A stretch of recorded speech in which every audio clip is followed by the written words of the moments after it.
हो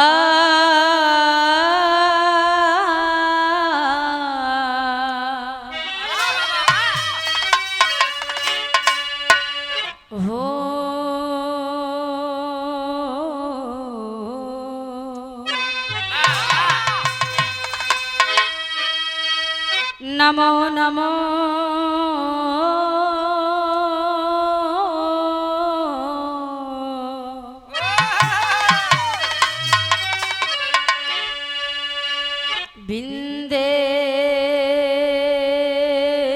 बिंदेश्वरी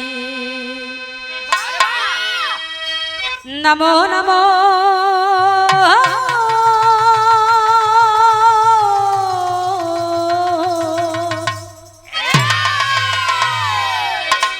बिंदेश्वरी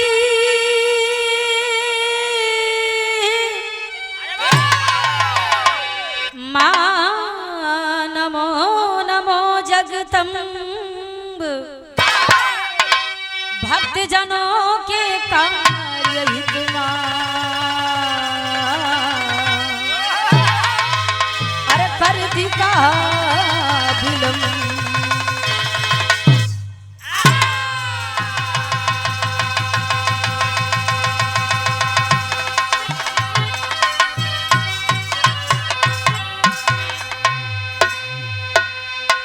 नाव पड़ी मझधार में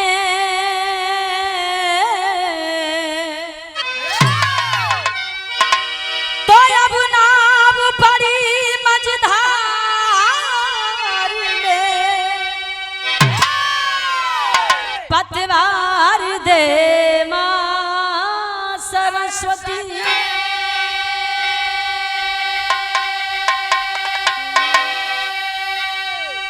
मूर्ख अपने दासी को आधार दे मां सरस्वती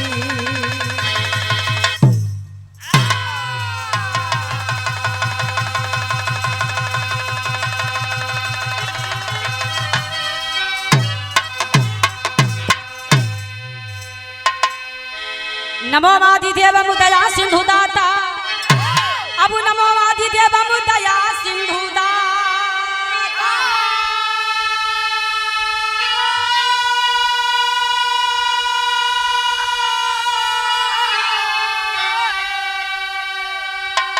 विधाता बनाऊं सदा वेदचारी नमो काली कालम गले बीच मालम सालम है माया तेरी विश्वधारी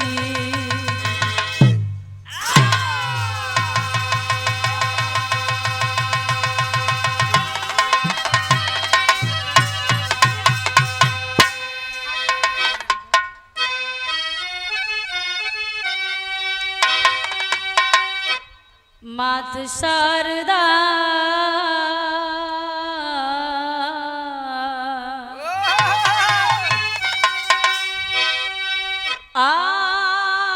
आई के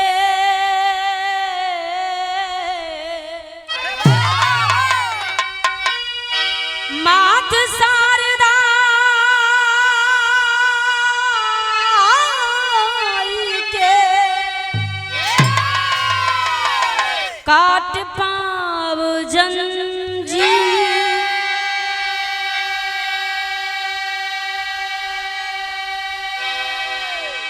जय जखाड़ गुरु जद्दू लौटन साह मेरे जहगी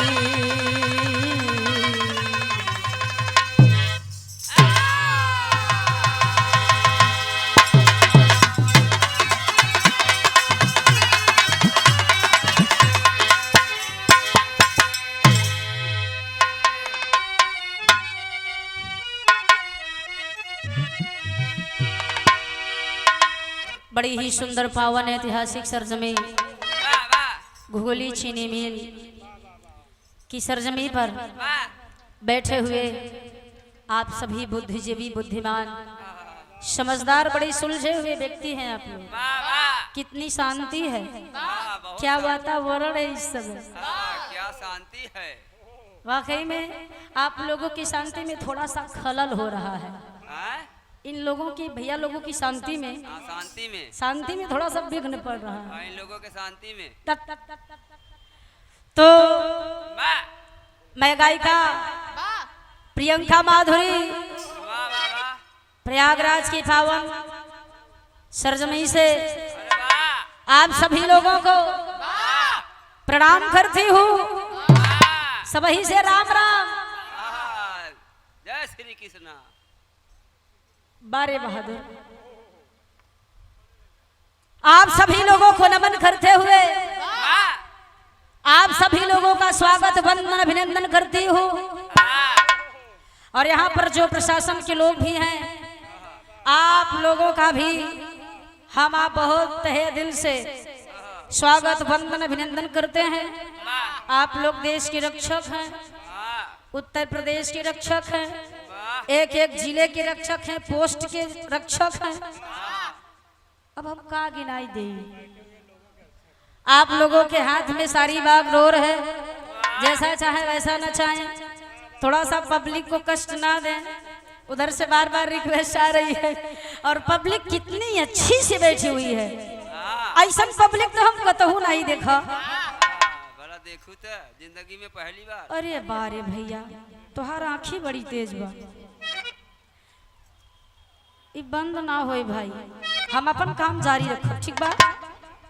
तो आज ये 6 तारीख से आनंद कंद मुकुंद मुरली मनोहर दुनिया के पालनहार, दुनिया के भगवान कहने वाले, हालो हालो इनके जायदा भैया साइड बनौले रहा अपन अपन। भगवान श्री कृष्ण आप सभी पर सदैव अपनी कृपा दृष्टि बनाए रखे, धन धान्य से पूरा परिवार सदैव सुखी रखे।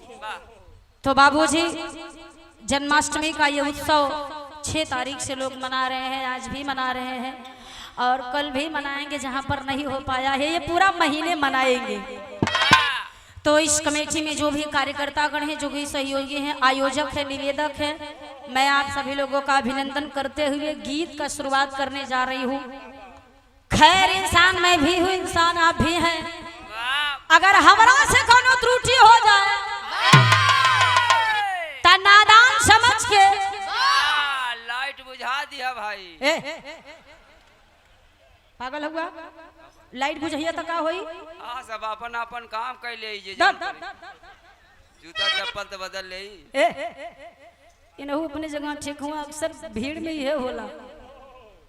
तो हमारा देश की परंपरा है, कोई भी इंसान किसी भी कुछ शुभ काम का जब आरंभ करता है तो सर्वप्रथम टेंट लगवाता है, अपने देवी देवताओं को याद करता है।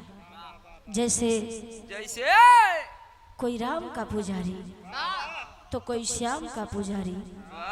आज हम सभी भगवान श्री कृष्ण की जन्माष्टमी को बड़ी धूमधाम से मना रहे हैं। कोई राम का पुजारी, कोई श्याम का पुजारी, कोई माँ दुर्गा का पुजारी, कोई सदगुरु स्वामी महाराज का पुजारी। इसी प्रकार से लिखवैया, पढ़वैया, गवैया, बजवैया, लिखवैया, चढ़वैया, पीछे मत रहो। चढ़वैया में गाड़ी के ड्राइवर भाई लोग आवेले, वो ड्राइवर भैया लोग अपने गड़िया पर, गाड़ी पर, 4 व्हीलर पर चढ़े से पहले माई दुर्गा के मनावे ले माई हो, आज हम जैसे चढ़त हई दया करिहा। लवट के नहीं आई का था, भाड़ा पे भाड़ा मिले हम तो सबका अपन अपन माई से, देवी देवता से चोरौरी रहला। एक 2 लाइन के वंदना से हमारे गीत की शुरुआत बा। मात्र 2 लाइन। बारे भैया अब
माई के दरबार में कोनो बेटी अचरा पसार की माई के सामने कहले बा ये माई हो आज हमार प्रतिष्ठा तोहरे हाथ में बा। कहले बका मैया मैया मैया मैया हे मैया मैया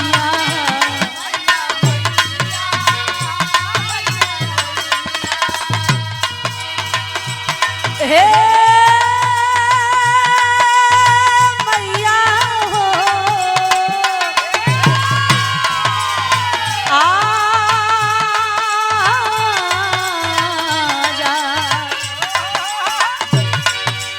हे मैया हो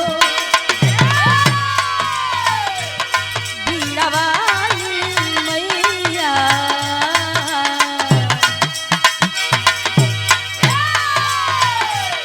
बीड़ा वाली मैया बीड़ा को बजा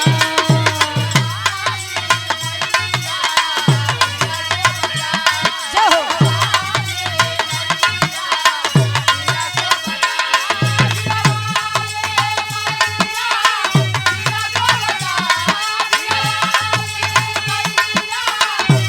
जिया भैया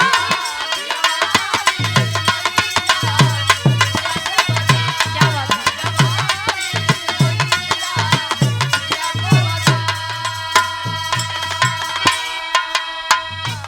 देखिए बड़ा ही सुंदर सा पावन सा पुरस्कार आया है। श्री राम जी यादव जी कवि जी गुरुदेव के चरणों में बारंबार प्रणाम। गणेश गुरु घराना भैया पनियारा महाराजगंज की ऐतिहासिक सरजमी से 51 रुपए का पुरस्कार आपके श्री चरणों में हम प्रणाम करते हैं। कोई भूल चूक हो जाए तो क्षमा करिएगा, आप लोग तो विद्वान है ज्ञाता है। अंतरा में कहना बा बिटिया कहलस तोहरे दरस बीना तोहरे दरस बीना तरस नरिया। हेलो तोहरे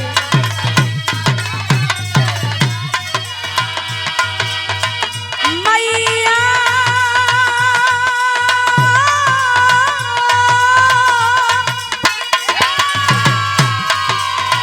भीड़ा के हम सवारी फेर दा नजरिया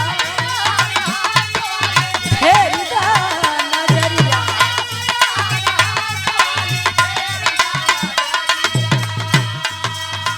बिटिया पुकारे माई बिटिया पुकारे माई स्वर्ग के सजादा बीड़ा वाली मैया बीड़ा को बजा।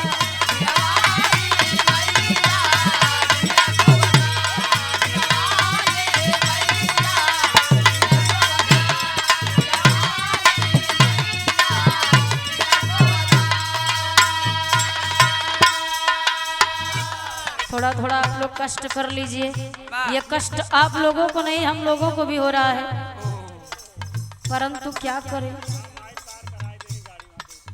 हे माई पार करवा हे भगवान। यहाँ पार से वहाँ पार करा दिया।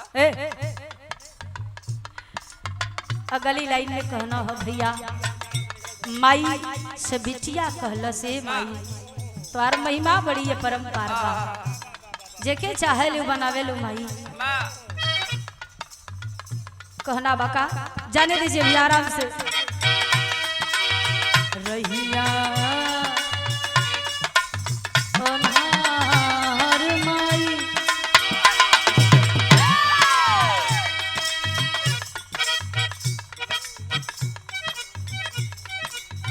रहिया अनहार माई सूझे ना डगरिया।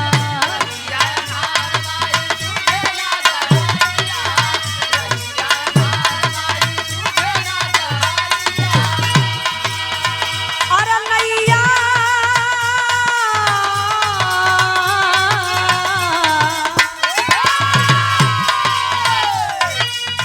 नैया के माई मोरे भगा पतवरिया।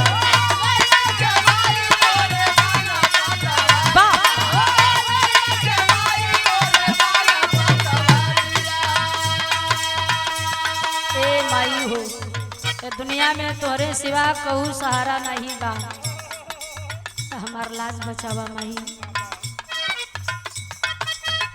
अपने सीताराम के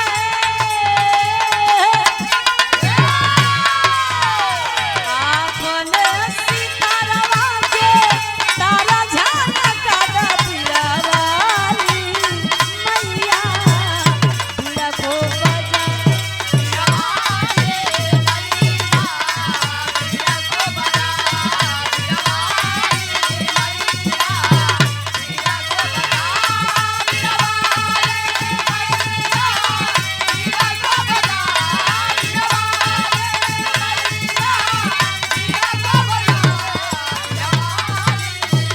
बारे भी आ जाओ।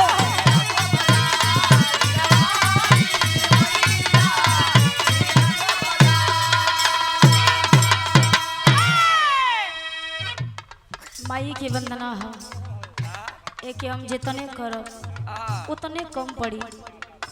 हमारे गुरुजी कहा करते हैं कि वंदना का मतलब होता है वंद धन ना इक्वल टू वंद।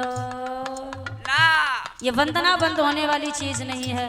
बा जितने मतारी को हमने गुणगान करब उतने कम बा। आखिरी लाइन में गुरु घराने का परिचय बता।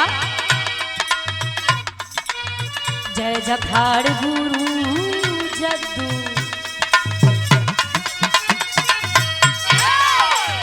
जय जखाड़ गुरु जद्दू स्वर्गवा में गई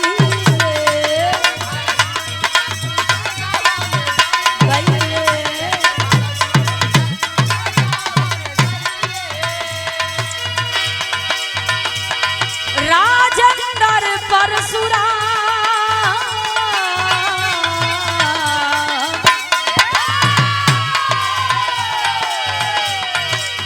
राजेंद्र परशु से नहीं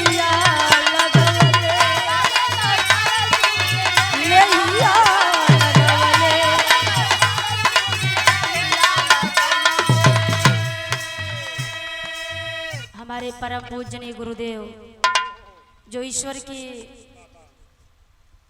शरण में लीन हो गए, विराज जगत के भीष्म पितामह कहे जाते थे, आदरणीय पंडित श्री परशुराम यादव जी जो अब इस दुनिया में नहीं है। अभी आप लोगों ने सुना, सोलंकी जी ने बहुत ही बाखूबी बताया।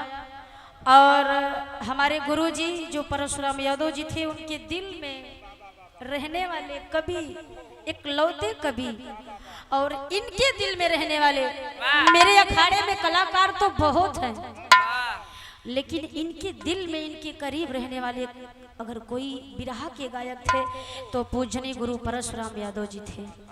ये हमारे कवि जी हैं, बनारस मोहाए की ऐतिहासिक सरजमी से श्री राजेंद्र यादव जी। हम प्रयागराज से चले हैं, अपने कवि जी को लिए हैं और गुरु जी के यहाँ होते हुए तब आए हैं। और रास्ते में हमारी गाड़ी भी खराब हो गई, आज नसीब ही नहीं सही था। तो ईश्वर से यही इच्छा है, मनोकामना है कि हे प्रभु वो जहां भी हो, जिस भी रूप में हो, उन्हें मोक्ष की प्राप्ति हो। और अगर कभी भूल से भी भूल हो गई हो तो उस भूल को क्षमा करिए और अपने श्री चरणों में स्थान दे, उनकी आत्मा को शांति मिले। अये दोस्तों, जब कोई दिल के करीब होता है और अचानक से दूर हो जाता है तो दिल को बड़ी तकलीफ होती है। ये दिल ऐसी चीज है, दिल ही तो बताता है। जब दिल में दर्द होता है तो इसकी जो दर्द होता है, दर्द की फीलिंग आंख बताती है। जब दिल सह नहीं पाता है, हमारा धड़कन सह नहीं पाता है, तो आंख अश्रु को गिराकर बता देती है कि ये कितनी तकलीफ में है। अगर आंख ना होती, हमारे पास किडनी, फेफड़े, ये जो भी है, ये दिल है, अगर आंख ना होती तो कौन बताता। दिक्कत जान नहीं पाते, कोई जान नहीं पाता कि ये इंसान, ये मनुष्य कितने दर्द में है। तो हमारे हर दर्द को अगर फील करता है, फील कराता है, सामने लाता है, तो हमारी आपकी आंखें लाती है कि ये कितने दर्द में है। तो गुरु जी की आत्मा को शांति मिले, कहना है। मैं चाहूंगी कि मैं अपने कवि जी का, अपने गुरु जी का माला पहना करके स्वागत करना चाहती हूँ। और एक बार आप लोग दोनों हाथ ऊपर उठा करके ताली जरूर बजा दीजिएगा। गुरुजी खड़े हो जाइए, मैं अपने कवि जी का सम्मान करना चाहूंगी दोस्तों। आइए गुरुजी। माला तो नहीं है, इस साल का उठावा।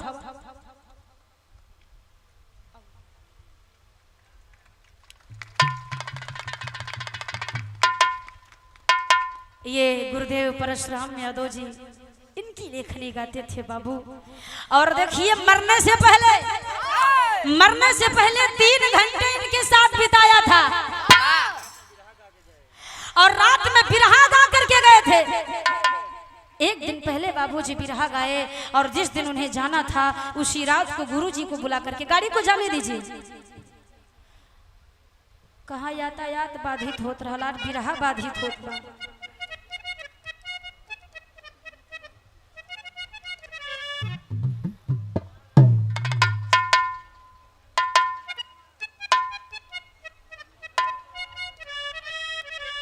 भैया लोगों को बड़ी तकलीफ होत बा, हम का करिए, भगवान कुछो करा हो। हाँ, दंड बैठक मारत हूँ। अखिलेश भैया होतन तो कुछ तो हो जाए, लेकिन क्या करबा। ऐ बाबू, परशुराम गुरु जी ने फोन किया हमारे कवि जी के पास और बोले कि कुछ भी हो जाए आप चले जाइए, मैं हॉस्पिटल में हूँ। 8 बजे थे, 8 साढ़े 8 बजे थे उस समय। हमारे कवि जी ने न खाना खाया न पानी पिया, चले गए। 3 घंटे उनके साथ बिताया और बाबूजी 3 घंटा बिताने के बाद जब ये वापस घर पर आए तो नसीब में नहीं था कि दोबारा मिल पाते। तो लगन लगे ना, पहली बात तो लगन केहू से मत लगावा, लेकिन लगन लग ही जाती है और जब लग जाए कोई दूर हो जाता है तो बड़ी तकलीफ होती है। ईश्वर उनकी आत्मा को शांति प्रदान करें। एक गीत गावे कभो कभो, का गावे, आखिरी लाइन में कहना बा कैसे भैया, भलेश्वरी अशोक के चरण पूजादा बीरावाली हो मैया, बीड़ा को बजा